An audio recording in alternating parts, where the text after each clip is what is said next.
UDF നേതാക്കളുമായുള്ള ചർച്ച ആശാവഹമെന്ന PV. Anwar. രാഷ്ട്രീയ കക്ഷിയെന്ന നിലയിൽ മുന്നണി പ്രവേശനം അനിവാര്യമാണ്. മുന്നണി പ്രവേശനത്തിന് ധൃതിയില്ല. പിണറായിസം അവസാനിപ്പിക്കുകയാണ് ലക്ഷ്യം. നിലമ്പൂരിൽ ഉപതെരഞ്ഞെടുപ്പ് നടക്കുമോ എന്ന് പോലും സംശയമുണ്ട്.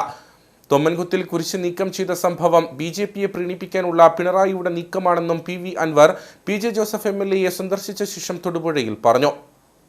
മുന്നണി പ്രവേശനം മാത്രമല്ല, നമ്മുടെ രാഷ്ട്രീയ ചർച്ചയുണ്ടാവില്ല. സ്വാഭാവികമായിട്ട് മുന്നണി ചർച്ചകൾ നടന്നു പോകുമ്പോൾ കോൺഗ്രസ് ലീഡർഷിപ്പുമായി സംസാരിച്ചു. അത് കഴിഞ്ഞ മുസ്ലിം ലീഗ് ലീഡർഷിപ്പുമായി ഇന്ന കാലത്ത് നമ്മൾ കണ്ടു. സ്വാഭാവികമായും മൂന്നാമത്തെ കാരണവരാണല്ലോ ജോസഫ് സാർ. അപ്പോൾ അത് കാണുക എന്നുള്ളത് നമ്മുടെ ഒരു മിനിമം മര്യാദയാണ്. ആ കാര്യങ്ങൾ അദ്ദേഹവുമായി ഡിസ്കസ് ചെയ്യാൻ വേണ്ടിയിട്ട് വന്നതാണ്.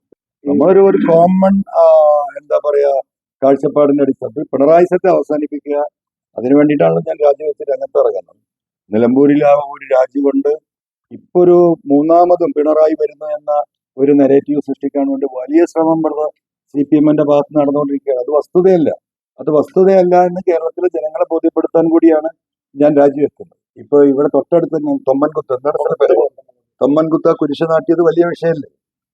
എങ്ങനെയാണ് ആ വാർത്തകൾ വായിച്ചാലും അവിടുത്തെ അച്ഛനുമായും ആളുകളുമായി ബന്ധപ്പെട്ടും ഒരു പ്രൈവറ്റ് പ്രോപ്പർട്ടിയാണ്.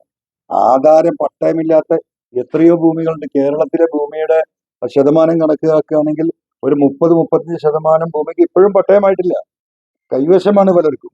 ഇപ്പോഴാണ് അതിന്റെ ഒരു സർവേ നടന്നുകൊണ്ടിരിക്കുന്നത്. ആ സർവേ പൂർത്തിയായി 1-2 വർഷം കൊണ്ട് മാത്രമാണ് ഈ പ്രോസസ്സ് പൂർത്തിയാക്കപ്പെടുക.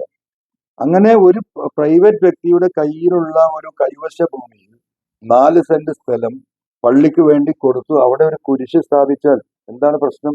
ഒരാൾക്കും ഒരു ശല്യവും ഇല്ലാത്ത ഒരു പ്രദേശത്ത് ഒരു കോർണറിൽ ഒരു കുരിശ് നാട്ടിയാൽ എന്തിനും അത് എടുത്ത് കളയേണ്ട ഒരു വാശിയോട് കൂടി ചെയ്യുന്നത് പോലെ പല ഘട്ടത്തിലും നമ്മൾ കണ്ടിട്ടുണ്ടല്ലോ. ഇത് പൊതുവിലായിട്ട് ഇത് BJP-യെ സന്തോഷിപ്പിക്കാൻ ഇനി എന്തൊക്കെ മാർഗങ്ങളുണ്ടോ എന്നുള്ളത് വളരെ റിസർച്ച് നടത്തിക്കൊണ്ടിരിക്കുകയാണ് പിണറായി.